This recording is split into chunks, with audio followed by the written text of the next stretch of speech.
Hello my dear all, once again welcome back to my channel. So ಇವತ್ತಿನ ಈ ಕಡೆ ನಮ್ಮ ನಾರ್ತ್ ಬ್ಯಾಂಗ್ಳೂರ್ ಕಡೆ ಸೂಪರಾಗಿರುವಂಥ ಸನ್ ರೈಸ್ ಆಗ್ತಾಯಿದೆ.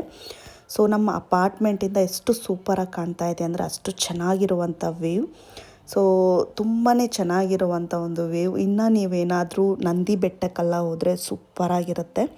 ಸೊ ಮಾರ್ನಿಂಗ್ ಸ್ವಲ್ಪ ಇವತ್ತು ವೀಕ್ ಎಂಡ್ ಆಗಿರೋದ್ರಿಂದ ಸ್ವಲ್ಪ ಲೇಟಾಗಿ ಎದ್ದೆ, ಬಟ್ ಆದರೆ ಸೂಪರಾಗಿರೋ ವ್ಯೂ ಸಿಕ್ತು ನನಗೆ. ಸೊ ಮಾರ್ನಿಂಗ್ ಬಂದು ನಾನು ಪುಳಿಯೋಗರೆ ಮಾಡ್ತಾಯಿದ್ದೀನಿ. ಪುಳಿಯೋಗರಕ್ಕೆ ನಾನೇ ನನ್ನ ಕೈಯಾರೆ ನಾನು ಪೌಡರ್ನ ರೆಡಿ ಮಾಡ್ತೀನಿ. ಸೂಪರ್ ಟೇಸ್ಟಿಯಾಗಿರುತ್ತೆ. ಸೊ ದೇವಸ್ಥಾನದಲ್ಲಿ ಯಾವ ರೀತಿಯಾದ ಒಂದು ಟೇಸ್ಟ್ ಇರುತ್ತೋ ಅದೇ ರೀತಿಯಾದ ಒಂದು ಟೇಸ್ಟ್ ಆಗಿರುವಂಥ ಪುಳಿಯೋಗರೆ. ಸೊ ಇಲ್ಲಿ ನಾನೊಂದು 3 ಜನ ತಿನ್ನೋ ಥರ ಮಾಡ್ತಾಯಿದ್ದೀನಿ. ಪೌಡರ್ ನನಗೆ ಸ್ವಲ್ಪ ಇಷ್ಟನೇ, ಜಾಸ್ತಿ ನನಗೆ ಆ ಮಸಾಲೆ ಇದ್ದರೆ ತುಂಬಾ ಇಷ್ಟಪಟ್ಟು ತಿಂತೀನಿ. ಸೊ ನಾನು ಎಷ್ಟು ಪೌಡರ್ ಮಾಡ್ಕೊಂಡಿದ್ದೀನೋ ಅಷ್ಟು ಲೈಟಾಗಿ ಎಣ್ಣೆ ಹಾಕಿ ಚೆನ್ನಾಗಿ ಫ್ರೈ ಮಾಡಿಕೊಂಡು, ನೀವು ಪುಳಿಯೋಗರೆ ಪೌಡರ್ನೆಲ್ಲ ಎಣ್ಣೆ ಬಿಸಿ ಇರಬೇಕಾದಾಗಲೇ ಹಾಕಬೇಕಷ್ಟೆ. ಸೊ ಅದು ನಾವು ಫ್ಲೇಮಲ್ಲಿ ಇರಬೇಕಾದ್ರೆ ಹಾಕಬಾರ್ದು ಪೌಡರ್ಸ್ನ. ಸೊ ನಾನಿವಾಗ ನೋಡಿ ಸ್ವಲ್ಪ ಒಂದು 3/4 ಭಾಗ ಬಂದು ಎಣ್ಣೆಯಲ್ಲಿ ಫ್ರೈ ಮಾಡ್ಕೊಳಕ್ಕೆ ಹಾಕ್ಕೊಳ್ದೆ. ಇನ್ನೊಂದು 25% ನಾನು ಆ ರೈಸ್ ಮೇಲೇ ಹಾಕ್ಕೊತಿದ್ದೀನಿ. ಈ ಟೈಮಲ್ಲಿ ಕಲಿಸ್ಬೇಕಾದಾಗ ಸ್ವಲ್ಪ ಒಲೆ ಫ್ಲೇಮ್ನ ಮೀಡಿಯಮಲ್ಲಿ ಅಥವಾ ಲೋಲಿ ಇಟ್ಬಿಟ್ಟು ಬಿಸಿ ಬೇಕಾದಾಗ ಸ್ವಲ್ಪ ನಿಮಗೆ ಬಿಸಿ ಬಿಸಿ ಬೇಕು ಅಂದಾಗ ಆ ಫ್ಲೇಮ್ನ ಆನ್ ಮಾಡಿ ಇಟ್ಬಿಟ್ಟೆ ನೀವು ಅದನ್ನು ಲೈಟಾಗಿ ಕಲಸಿ ಸೂಪರಾಗಿ ದೇವಸ್ಥಾನದ್ದು ಟೇಸ್ಟಲ್ಲಿ ನಿಮಗೆ ಪುಳಿಯೋಗರೆ ರೆಡಿ ಆಗುತ್ತೆ. ಸೊ ಇದು ಕಂಪ್ಲೀಟಾಗಿ ಡೀಟೇಲಾಗಿ ನಾನು ಒಂದು ನೆಕ್ಸ್ಟ್ ವೀಡಿಯೋದಲ್ಲಿ ಅಪ್ಲೋಡ್ ಮಾಡ್ತೀನಿ. ಬ್ರೇಕ್ಫಾಸ್ಟ್ ಮುಗಿಸ್ಕೊಂಡು ಪಕ್ಕದಲ್ಲಿರುವಂಥ ನಮ್ಮ ಒಂದು ಮಾರ್ಟ್ಗೆ ಹೋಗಿದ್ದೆ. ಸ್ವಲ್ಪ ತರಕಾರಿಗಳು ತೊಗೊಂಡು ಬಂದೆ, ಸ್ವಲ್ಪ ಮನೆಗೆ ಬೇಕಾಗಿರೋ ಥಿಂಗ್ಸ್ಗಳು ತೊಗೊಂಡು ಬಂದೆ.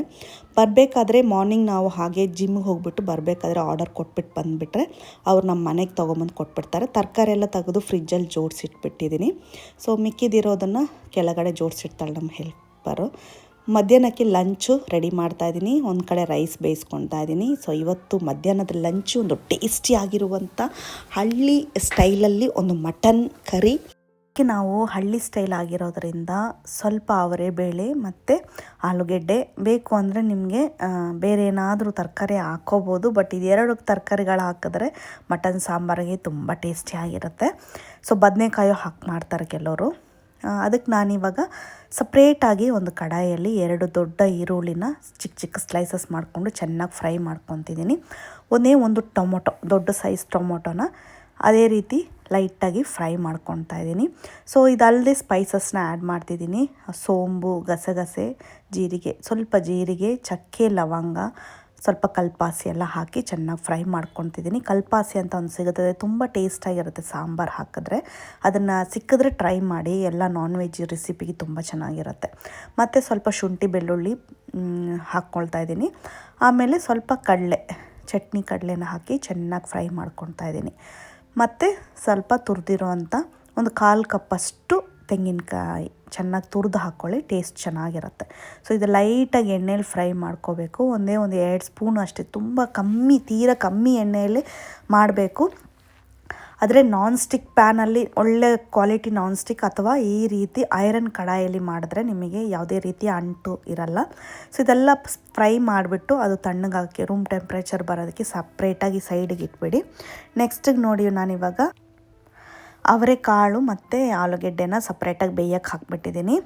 ಸೊ ಇವಾಗ ಒಂದು ಕುಕ್ಕರಲ್ಲಿ ಸ್ವಲ್ಪ ಎಣ್ಣೆ ಹಾಕ್ಕೊಳ್ಳಿ. ಒಂದು 2 ಸ್ಪೂನ್ ಎಣ್ಣೆ ಹಾಕ್ಕೊಂಡು ಕರಿಬೇವು ಸೊಪ್ಪು ಹಾಕಿಬಿಟ್ಟು ಈ ಮಟನ್ ಏನು ತೊಗೊಂಡಿದ್ದೀವೋ, ನಾನು 1 kg ಮಟನ್ ಇಲ್ಲಿ ಬಳಸಿದ್ದೀನಿ, ಇದನ್ನು ಚೆನ್ನಾಗಿ ಎಣ್ಣೆಯಲ್ಲಿ ಫ್ರೈ ಮಾಡ್ಕೊಳ್ಳಿ. ಸೊ ಎಣ್ಣೆಯಲ್ಲೇ ಆ ಹಸಿ ವಾಸನೆ ಹೋಗೋ ತನಕ ಚೆನ್ನಾಗಿ ಫ್ರೈ ಮಾಡ್ಕೊಳ್ಳಿ. ಇದು ತುಂಬ ಚೆನ್ನಾಗಿರುವಂಥ ಒಂದು ಮಟನ್ನು, ಯಾವುದೇ ರೀತಿ ಎಕ್ಸ್ಟ್ರಾ ಕೊಬ್ಬು ಏನೂ ಇಲ್ಲ, ನೀಟಾಗಿರುವಂಥ ಒಂದು ಎಲಸು ಮಟನ್ನು. ಸೊ ಹಾಗಾಗಿ ನೀವು ಎಣ್ಣೆಯಲ್ಲಿ ಆರಾಮಾಗಿ ಇದನ್ನು ಫ್ರೈ ಮಾಡ್ಕೋಬೋದು. ಆದಷ್ಟು ಕೊಬ್ಬು ಇಲ್ಲದೆ ಇರೋವಂಥ ಮಟನ್ ತೊಗೊಂಡು ಅಟ್ಲೀಸ್ಟ್ ತಿಂಗ್ಳಿಗೆ 1 ಸತಿನೋ 2 ತಿಂಗ್ಳಿಗೆ 1 ಸತಿ ತಿನ್ಬಹುದು, ಏನು ಪ್ರಾಬ್ಲಮ್ ಇಲ್ಲ. ಸೊ ಇದು ಚೆನ್ನಾಗಿ ಫ್ರೈ ಆಗೋದಕ್ವಾಗ ಸ್ವಲ್ಪ ಒಂದು ಉಪ್ಪು ಹಾಕ್ಬಿಟ್ಟು ಇದನ್ನು ಫ್ರೈ ಆಗಕ್ಕೆ ಬಿಟ್ಬಿಡೋಣ. ಸೊ ಇವಾಗ ನಾನು ಇದಕ್ಕೆ ಜೊತೆಗೆ ಮಿಕ್ಸಿ ಜಾರಲ್ಲಿ ಜೊತೆಗೆ ಏನೇನು ಹಾಕ್ತಾಯಿದ್ದೀನಿ ಅಂದರೆ ಸ್ವಲ್ಪ ಪೆಪ್ಪರ್ ಪೌಡರು, ಧನಿಯಾ ಪೌಡರ್ 1 ಸ್ಪೂನು. ನೀವು ಸ್ವಲ್ಪ ಸ್ಪೈಸಸ್ ಎಲ್ಲ ಈ ರೀತಿ ಆ್ಯಡ್ ಮಾಡ್ಕೊಳ್ಳಿ, ಆವಾಗ ನಿಮಗೆ ಆ ಹಳ್ಳಿ ರುಚಿ ಬಂದ್ಬಿಡುತ್ತೆ. ಸೊ ಧನಿಯಾ ಸ್ವಲ್ಪ ಜಾಸ್ತಿನೇ ಇರಲಿ, ಖಾರದ ಪೌಡ್ರು ಸ್ವಲ್ಪ ಕಮ್ಮಿ, ಒಂದು ಸ್ಪೂನ್ ಆ ಥರ ತಗೊಂಡ್ರೆ ಸಾಕು. ಸ್ವಲ್ಪ ನಾವು ಚೆನ್ನಾಗಿ ನುಣ್ಣಗೆ ಇದನ್ನು ಪೇಸ್ಟ್ ಮಾಡ್ಕೋಬೇಕು, ಚೆನ್ನಾಗಿ ಪೇಸ್ಟ್ ಮಾಡಬೇಕು. ಹಸಿಮೆಣಸಿನ್ಕಾಯಿನೂ ಹಾಕಿದ್ದೀನಿ ನಾನು ಫ್ರೈ ಮಾಡಬೇಕಾದ್ರೆ, ಒಂದೆರಡು ಹಸಿಮೆಣಸಿನ್ಕಾಯಿ ಹಾಕಿದೆ, ಆ ಟೇಸ್ಟ್ ಇನ್ನೂ ಚೆನ್ನಾಗಿ ಬರುತ್ತೆ. ಸೊ ಮಟನ್ನ ನಾನು ಅರಿಶಿನದ ಪೌಡರ್ ಹಾಕಿ ಚೆನ್ನಾಗಿ ವಾಶ್ ಮಾಡ್ಕೊಂಡಿದ್ದೀನಿ. ಇವಾಗ ಈ ಮಸಾಲೆ ಎಲ್ಲ ಸೇರಿಸ್ಬಿಟ್ಟು ಚೆನ್ನಾಗಿ ನೀರೆಲ್ಲ ಹೋಗಿಬಿಡುತ್ತೆ, ಮಟನಲ್ಲಿರೋ ನೀರೆಲ್ಲ ಹೋದ್ಮೇಲೆ ಈ ಮಸಾಲಾನ ನೀವು ಆ್ಯಡ್ ಮಾಡಿ ಒಂದು 4 ವಿಷಲ್ ಹಾಕಿ ತೆಗೆದ್ರೆ ಚೆನ್ನಾಗಿ ಬೆಂದಿರುತ್ತೆ. ನನಗೆ ಪಾಪುಗೂ ಕೊಡೋದ್ರಿಂದ ನಾನು ಒಂದು 4 ಚೆನ್ನಾಗಿ ಒಂದು 3ಕ್ಕೆ ಬೆಂದೋಗುತ್ತೆ ಈ ಮಟನ್ನು. ಇನ್ನೊಂದು ಎಕ್ಸ್ಟ್ರಾ ಬಿಡ್ತೀನಿ, ಬಿಕಾಸ್ ಮಗು ತಿನ್ನೋದ್ರಿಂದ ಸ್ವಲ್ಪ ಸಾಫ್ಟಾಗಿರಲಿ ಅನ್ನೋಕ್ಕೋಸ್ಕರ. ಇವಾಗ ಈ 4 ವಿಷಲ್ ಆದಮೇಲೆ ನಾವೇನು ಬೇಯಿಸಿಟ್ಕೊಂಡಿದ್ವಲ್ಲ ಆಲೂಗೆಡ್ಡೆ ಮತ್ತು ಅವರೆಬೇಳೆ, ಅದನ್ನು ಈ ಮಟನ್ ಸಾಂಬಾರ್ಗೆ ಹಾಕಿ ಸ್ವಲ್ಪ ಈ ರೀತಿ ಲೆಮನ್ ಜ್ಯೂಸನ್ನ ಹಾಕಿಬಿಟ್ಟು ಚೆನ್ನಾಗಿ ಕುದಿಸ್ಬೇಕು. ಸೊ ಹಸಿ ವಾಸನೆ ಹೋಗಬೇಕು ಮತ್ತು ಅವರೆಬೇಳೆ ಮತ್ತು ಆಲೂಗೆಡ್ಡೆಗೆಲ್ಲ ನಮ್ಮ ಮಸಾಲೆನ ಫುಲ್ ಚೆನ್ನಾಗಿ ಮಸಾಲೆ ಏನಿದೆ ಅದೆಲ್ಲ ಹಿಡಿಬೇಕು. ಸೊ ಇದು ಕುದ್ಮೇಲೆ ಸ್ವಲ್ಪ ಗಟ್ಟಿ ಆಗುತ್ತೆ. ಅದಕ್ಕಾಗಿ ನಾನು ಏನು ಮಾಡ್ತೀನಿ ಅಂದರೆ ಲಿಯಾಗೆ ಬಂದು ಇವಾಗಲೇ ಸಪ್ರೇಟ್ ಮಾಡಿ ಇಟ್ಬಿಡ್ತೀನಿ ಸಾಂಬಾರನ್ನ, ನೋಡಿ ಈ ರೀತಿ. ಸೊ ಆವಾಗ ಖಾರ ಅದು ಕರೆಕ್ಟಾಗಿರುತ್ತೆ, ನೀರು ಸ್ವಲ್ಪ ಅಂಶ ಜಾಸ್ತಿ ಇರೋದ್ರಿಂದ. ಇವಾಗ ಒಂದು 5-10 ನಿಮಿಷ ಕುದ್ರೆ ಸ್ವಲ್ಪ ಗಟ್ಟಿಯಾದಾಗ ಖಾರ ಸ್ಪೈಸ್ ಜಾಸ್ತಿ ಆಗುತ್ತೆ, ಅದಕ್ಕೋಸ್ಕರ. ಸೊ ಮಟನ್ ಸಾಂಬಾರು ರೆಡಿ ಆಗಿದ ತಕ್ಷಣವೇ ನಾನೇನು ಮಾಡ್ತೀನಿ ಅಂದರೆ ಮುದ್ದೆ ರೆಡಿ ಮಾಡ್ಕೊಳ್ತೀನಿ, ಬಿಕಾಸ್ ಮುದ್ದೆ ಬಿಸಿ ಬಿಸಿ ಇರಬೇಕು. ಹಾಗಾಗಿ ಊಟ ಮಾಡಬೇಕಾದಾಗ ನಾನು ಇದನ್ನು ಮಾಡ್ಕೊತೀನಿ. ಸೊ ಮಟನ್ ಸಾಂಬಾರಿಗೆ ಒಂದು ಒಗ್ಗರಣೆ ಕೊಡಬೇಕು, ಅದು ಒಂದು ಟೇಸ್ಟಿಯಾಗಿರುವಂಥ ಒಂದು ಒಗ್ಗರಣೆ. ಆ ಒಗ್ಗರಣೆ ಕೊಟ್ಟರೆ ಇನ್ನೂ ನಿಮಗೆ ಮಟನ್ ಸಾಂಬಾರು ಟೇಸ್ಟು ಸೂಪರಾಗಿರುತ್ತೆ.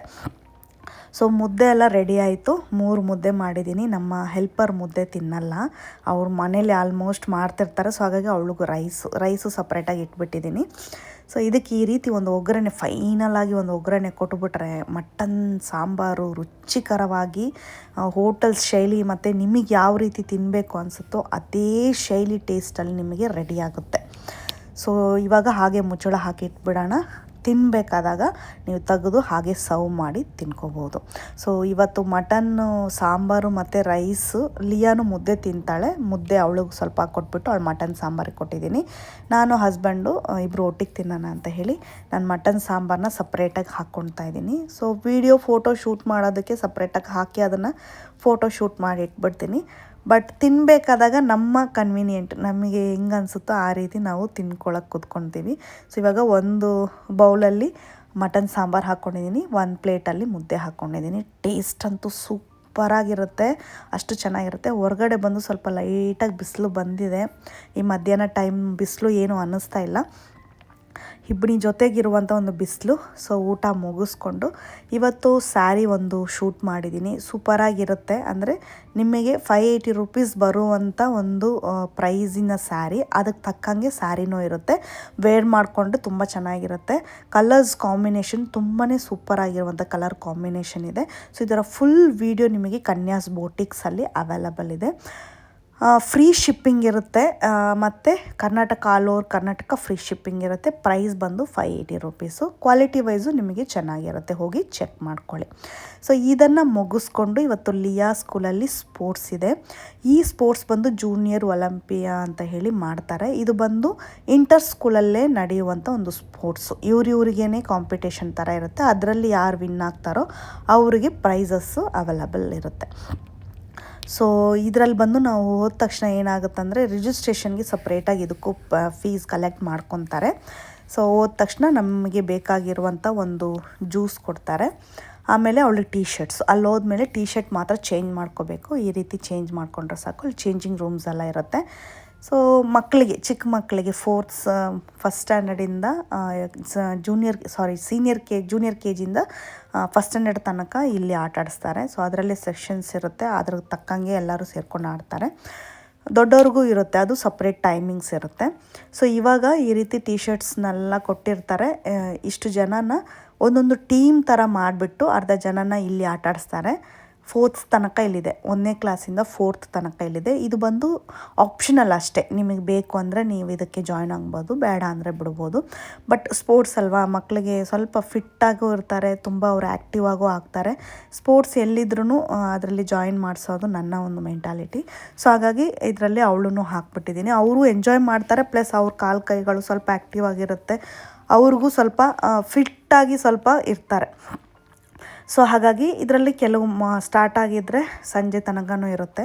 ಒಂದು 4-5 ಗೇಮ್ಸು ಇಂಟರ್ನಲ್ಲೇ ಮಾಡ್ತಾರೆ. ಸೊ ಅವ್ರಿಗೆ ಸ್ಪೋರ್ಟ್ಸ್ ಡೇ ಬಂದು ಡಿಫ್ರೆಂಟಾಗಿರುತ್ತೆ. ಅಂದರೆ ಎಲ್ಲ ಸ್ಕೂಲೆಲ್ಲ ಸೇರಿ ಒಂದೇ ದಿನ ಮಾಡ್ತಾನೆ ನೋಡಿ, ಆ ಸ್ಪೋರ್ಟ್ಸ್ ಡೇ ಲಾಸ್ಟ್ ವೀಡಿಯೋದಲ್ಲಿ ಅಪ್ಲೋಡ್ ಮಾಡ್ತೀನಿ. ಇದು ಬಂದು ಸ್ವಲ್ಪ ಮಕ್ಕಳು ಸಪ್ರೇಟಾಗಿ ಆಡುವಂಥ ಒಂದು ಗೇಮು, ಎಂಜಾಯು ಮಾಡ್ತಾರೆ ಅದ್ರ ಜೊತೆಗೆ. ಸೊ ಇವಾಗ ಬಂದು ಈ ರೀತಿ ಫುಟ್ಬಾಲ್ನ ಕಾಲಲ್ಲಿ ತಳ್ಕೊಂಡು ಬಂದುಬಿಟ್ಟು ಅಲ್ಲಿ ಆ ನೆಟ್ ಒಳಗಡೆ ಹಾಕಬೇಕು. ಯಾರು ಜಾಸ್ತಿ ಆಗ್ತಾರೋ ಅವ್ರಿಗೆ ಫಸ್ಟ್ ಪ್ರೈಸ್ ಆಗಿರುತ್ತೆ. ಸೊ ಆ ಒಂದು ಗೇಮ್ನ ಇಲ್ಲಿ ಆಡಿಸ್ತಾ ಇದ್ದಾರೆ. ಸೊ ಮಕ್ಳಿಗೆ ಬರೀ ಓದಬೇಕಂತ ಖಂಡಿತವಾಗ್ಲೂ ಪ್ರೆಷರೈಸ್ ಮಾಡಬೇಡಿ. ಮಕ್ಕಳು ಖಂಡಿತವಾಗ್ಲೂ ಓದ್ತಾರೆ. ಬಟ್ ಆ ಓದೋದಕ್ಕೆ ನೀವೇನೇನು ಮಾಡಬೇಕು ಅನ್ನೋದನ್ನು ನೀವು ಪ್ಲ್ಯಾನ್ ಮಾಡಿ ಮಾಡಿಕೊಂಡ್ರೆ ಸಾಕು. ಅವ್ರು ತಾನಾಗಿ ಅದನ್ನು ರೂಪಿಸ್ಕೊಟ್ಬಿಟ್ರೆ ಅವ್ರು ತಾನಾಗಿ ಓದೋದಕ್ಕೆ ಸ್ಟಾರ್ಟ್ ಮಾಡ್ಕೊಂಬಿಡ್ತಾರೆ. ಸೊ ನಾನಂತೂ ಲಿಯಾನ ಓದೋದಕ್ಕೆ ತುಂಬ ಪ್ರೆಷರೈಸ್ ಮಾಡಲ್ಲ. ಬಟ್ ಆದರೆ ಅವಳನ್ನು ಆ ಓದೋ ಟೈಮ್ ಡ್ಯೂರೇಷನ್ಗಳನ್ನ ನಾನು ಹೆಚ್ಚು ಮಾಡಿಬಿಟ್ಟಿದ್ದೀನಿ. ಇವಾಗ ಬೆಳಗಿಂದ ಸಂಜೆ ತನಕ ಅವಳು ಸ್ಕೂಲಿಗೆ ಹೋಗ್ಬಿಡ್ತಾಳೆ. ಸೊ ಸಂಜೆ ಬಂದ ಮೇಲೆ 1 hour ಟ್ಯೂಷನ್ಗೆ ಹೋಗ್ತಾಳೆ. ಅಲ್ಲಲ್ಲೇ ಅವಳಿಗೆ ಓದೋ ಟೈಮ್ ಜಾಸ್ತಿ ಆಗುತ್ತೆ. ಅದಲ್ಲದೆ ಅವಳಿಗೆ ಬಂದು ಬೇರೆ ಕ್ಲಾಸಸ್ ಆ್ಯಡ್ ಆಗಿಬಿಡುತ್ತೆ. ಕರಾಟೆ ಕ್ಲಾಸಸ್ಸು, ಡ್ಯಾನ್ಸ್ ಕ್ಲಾಸಸ್ಸು, ಆ ರೀತಿ ಬೇರೆ ಬೇರೆ ಆ್ಯಡ್ ಆಗುತ್ತೆ. ಅವಳಿಗೆ ಜಾಸ್ತಿ ಬಂದು ಇವಾಗ ಆಟ ಆಡೋತಿದೆಯಲ್ವ, ಅದು ಬಂದು ನಿಮಗೆ ಸ್ವಲ್ಪ ರಿಲ್ಯಾಕ್ಸೇಷನಲ್ಲಿ ಇರುತ್ತೆ. ಈ ಡ್ಯಾನ್ಸ್ ಮಾಡೋದು ಮತ್ತು ಕರಾಟೆ ಮಾಡೋದು. ಮಿಕ್ಕಿರೋ ಟೈಮ್ ಒಂದು 1/2 hour ಟಿ ವಿ ನೋಡೋದಕ್ಕೆ ಅವಳಿಗೆ ಕೊಡ್ತೀನಿ. ಸೊ ಅವಳು ಟೋಟಲಾಗಿ ಒಂದು 7 hours ಬಂದು ಓದೋದ್ರಲ್ಲೇ ಇರ್ತಾಳೆ. ಬಟ್ ಆ ಓದೋದ್ರಲ್ಲೇ ಇರಬೇಕಾದಾಗ ಅವ್ರಿಗೇನಾಗುತ್ತೆ ಅಂದರೆ, ಅಟ್ಲೀಸ್ಟ್ ಅವ್ರು ಏನು ಓದಿಲ್ಲ ಅಂದ್ರೂ ಕೂಡ ಅಲ್ಲಿ ಕೂತ್ಕೊಂಡು ಕೇಳೋದು ಅಥವಾ ಅವ್ರು ಹೇಳೋದನ್ನು ಕೇಳಿಸ್ಕೊಂಡ್ರೆ ಎಷ್ಟೋ ವಿಷಯಗಳು ಅವ್ರ ತಲೆಯಲ್ಲಿರುತ್ತೆ. ನೀವು ಫೋರ್ಸ್ ಮಾಡೋದೇ ಬೇಕಾಗಿಲ್ಲ, ಓದಬೇಕು ಅಂತ. ಸೊ ಅವ್ರನ್ನ ಓದೋ ಟೈಮ್ನ ಹೆಚ್ಚಿಸ್ಬಿಟ್ರೇ ಸಾಕು. ನಾನು ಫೋರ್ಸ್ ಮಾಡ್ತಿಲ್ಲ ನಾನು, ನೀವು ಫೀಸ್ ಕಟ್ಟಿಬಿಟ್ಟೆ ನೀವು ಹೊರಗಡೆ ಬಂದು ಹಾಕಬೇಕು ಅಂತ. ಬಟ್ ನನ್ನ ಒಂದು ಐಡಿಯಾನ ನಾನು ನಿಮ್ಮ ಜೊತೆ ಶೇರ್ ಮಾಡ್ತಿದ್ದೀನಿ. ಇವಾಗ ಅವಳಿಗೆ 8:30 3 ತನಕ ಸ್ಕೂಲ್ ಇರುತ್ತೆ. ಅಲ್ಲಿ ಸ್ವಲ್ಪ ಓದ್ಕೊತಾಳೆ. ಮತ್ತು 3 ಒಂದು 4 ತನಕ ಅವಳಿಗೆ ಟ್ರಾವೆಲಿಂಗಲ್ಲಿರ್ತಾಳೆ. ಬಂದು ರೆಡಿ ಆಗೋದು ಅದು ಇದು ಅಂತ. ಮತ್ತು ಒಂದು 1/2 hour ಅವಳು ರೆಸ್ಟ್ ತೊಗೊತಾಳೆ, ಏನೋ ಸ್ನ್ಯಾಕ್ಸ್ ಅದು ಇದು ತಿಂತಾಳೆ. 4:30 ಅವಳಿಗೆ ಮತ್ತೆ ಡ್ಯಾನ್ಸ್ ಕ್ಲಾಸ್ ಇರುತ್ತೆ, ಅಥವಾ ಯಾವಾಗಾದರೂ ಕಂಟಿನ್ಯೂಸ್ ಟ್ಯೂಷನ್ಗೆ ಹಾಕ್ಬಿಟ್ಟಿದ್ದೀನಿ ನಾನು. ಕೆಲವು ಟೈಮಲ್ಲಿ ಕೆಲವು ಮಕ್ಕಳು ಏನು ಮಾಡ್ತಾವಂದರೆ, ನಮ್ಮ ಅಮ್ಮನ ಜೊತೆ ಕೂತು ಓದಲ್ಲ.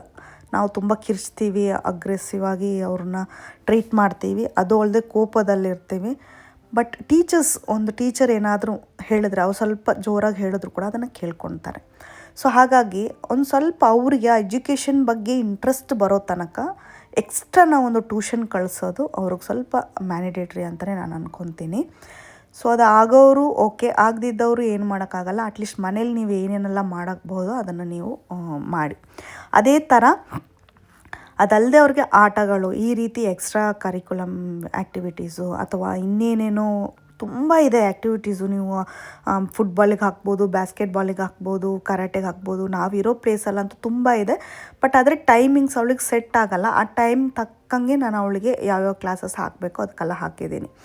ಎಲ್ಲದೂ ಅವ್ರ ಲೈಫಲ್ಲಿ ಈಕ್ವಲ್ ಆಗಿ ಬ್ಯಾಲೆನ್ಸ್ ಮಾಡೋ ಥರ ಅವ್ರಿಗೆ ಹೇಳ್ಕೊಡಿ. ಲೈಫ್ ಅಂದರೆ ಏನು ಅನ್ನೋದನ್ನು ಹೇಳ್ಕೊಡಿ. ಸೊ ಮಾರ್ಕೇ ತುಂಬ ಮುಖ್ಯ ಅಥವಾ ವಿನ್ನಿಂಗೇ ತುಂಬ ಮುಖ್ಯ ಅನ್ನೋದಕ್ಕಿಂತ ಪಾರ್ಟಿಸಿಪೇಟ್ ಮಾಡೋದು ತುಂಬ ಮುಖ್ಯ. ಆ ಧೈರ್ಯ ಅವ್ರಿಗಿರಬೇಕು.